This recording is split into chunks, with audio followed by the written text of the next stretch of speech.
तो good morning friends, स्वागत है आप सबका। चलिए ध्यान दीजिएगा, वीडियो को कंप्लीट देखना है। आज का जो करंट अफेयर है एग्ज़ाम की दृष्टिकोण से बहुत ही इम्पोर्टेंट है। वीडियो को कंप्लीट देखना है और अंत तक देखना है दोस्तों। और प्लीज़ इसको अधिक से अधिक शेयर करिएगा। डाटा वाला प्रश्न है, ध्यान दीजिएगा। देखिए पिछले है ना, छत्तीसगढ़ में पिछले वर्ष की तुलना में प्रति व्यक्ति आय में कितने प्रतिशत की वृद्धि हुई है। तो यहाँ पर ऑप्शन है, देख लीजिएगा। प्रति व्यक्ति आय में पूछा गया है। करेक्ट आंसर है ऑप्शन नंबर बी है 10.93%। ध्यान दीजिएगा, 10.93%। चलिए ध्यान दीजिएगा। देखिए कि वर्ष 2022-23 में छत्तीसगढ़ में प्रति व्यक्ति आय 1,33,898 रुपये प्रति वर्ष है, जो कि पिछले वर्ष 2021-22 से 10.93% अधिक है, याद रखना है। और 2021-22 में दोस्तों प्रति व्यक्ति आय छत्तीसगढ़ में 1,20,704 रुपये प्रति वर्ष था। ओके, ध्यान दीजिएगा।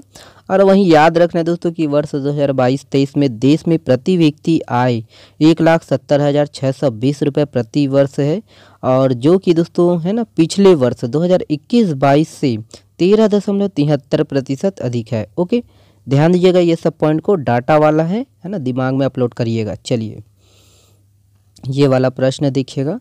देखिए छत्तीसगढ़ में पिछले वर्ष 2022-23 की तुलना में जीएसडीपी में कितने प्रतिशत की वृद्धि हुई है। ध्यान दीजिएगा, है ना। तो याद रखना है, प्रचलित मूल्य पर पूछा गया है ना। तो यहाँ पर ऑप्शन है, देखिएगा।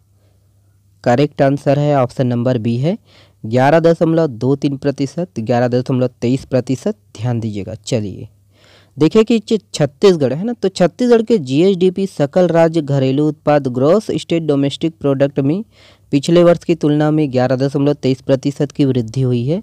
याद रखना है 2000 है ना 23-24 का है ये, प्रचलित मूल्य पर। ओके, और वहीं याद रखना है कि स्थिर मूल्य पर छत्तीसगढ़ का जीएसडीपी सकल राज्य घरेलू उत्पाद वही है। ठीक है, वर्ष 2023-24 में दोस्तों पिछले वर्ष की तुलना में 8% की वृद्धि हुई है। ठीक है, मतलब 2023-24 में कितना है, 8% है। ठीक है, जीएसडीपी। ओके, ध्यान दीजिएगा, है ना। और 2000 अगर प्रचलित मूल्य में पूछा जाए तो याद रखना है 11.23%। ओके, चलिए ध्यान दीजिएगा ये वाला। देखिए कि वित्तीय वर्ष 2023-24 में छत्तीसगढ़ का जीएसडीपी 5,09,043 करोड़ रुपए है, और वहीं वित्तीय वर्ष 22-23 में छत्तीसगढ़ का जीएसडीपी 4,57,608 करोड़ रुपए था। ओके, 4,57,608 करोड़ रुपए। ओके, चलिए ध्यान दीजिएगा। अगला प्रश्न देखिए, वर्ष 2023-24 का बजट अनुमान गत वर्ष 2022-23 के बजट अनुमान से कितने प्रतिशत अधिक है। तो कितने प्रतिशत अधिक है, ध्यान दीजिएगा।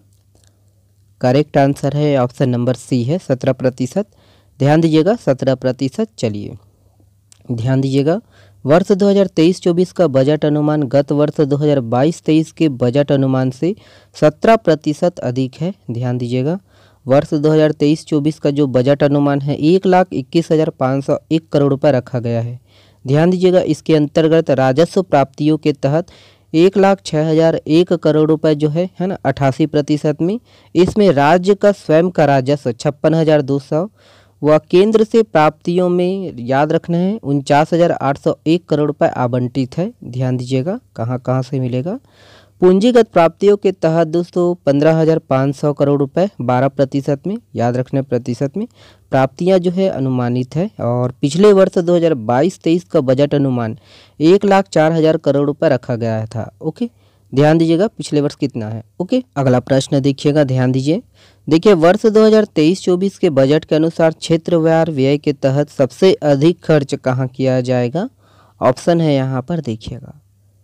करेक्ट आंसर है ऑप्शन नंबर सी है सामाजिक सेवाओं पर। ध्यान दीजिएगा, सामाजिक सेवाओं पर।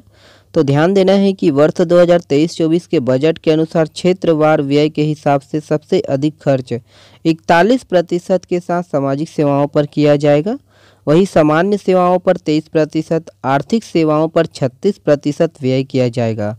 और वहीं वर्गवार हिसाब से देखे जाए दोस्तों तो अनुसूचित जाति पर 12%, अनुसूचित जनजाति पर 33% व सामान्य जिसमें आपका ओबीसी और जनरल वर्ग आते हैं इसके लिए 55% व्यय किया जाएगा। ओके, ध्यान दीजिएगा ये वाला प्रश्न। देखिए वर्ष 2023-24 के बजट के अनुसार सबसे अधिक व्यय किस है ना किस विभाग में किया जाएगा। ऑप्शन है यहाँ पर, किस विभाग में किया जाएगा देख लीजिए। करेक्ट आंसर है ऑप्शन नंबर बी है स्कूल शिक्षा विभाग। ध्यान दीजिएगा, स्कूल शिक्षा विभाग। चलिए देखिए कि वर्ष 2023-24 के बजट के अनुसार सबसे अधिक व्यय स्कूल शिक्षा विभाग पर किया जाएगा। इसके लिए 19,489 करोड़ रुपए का जो बजट है प्रावधान किया गया है बजट में।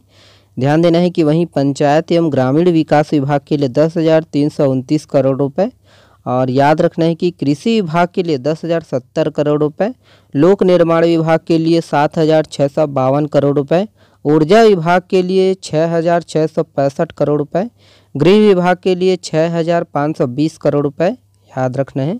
ध्यान दीजिए कि खाद्य एवं नागरिक आपूर्ति के लिए 6,464 करोड़ रुपए, और याद रखिए लोक स्वास्थ्य एवं परिवार कल्याण विभाग के लिए 5,497 करोड़ रुपए, और याद रखिए नगरीय प्रशासन विकास विभाग के लिए 5,361 करोड़ रुपए, जल संसाधन विकास न जल संसाधन देखिएगा वही है कि जल संसाधन विभाग के लिए 3,607 करोड़ रुपए बजट में प्रावधान किया गया है। ओके, ध्यान दीजिएगा ये सब पॉइंट को। चलिए ये वाला प्रश्न, अगला प्रश्न देखिए, निम्नलिखित में से किसका चयन ऑल इंडिया यूनिवर्सिटी चैंपियनशिप के लिए हुआ है?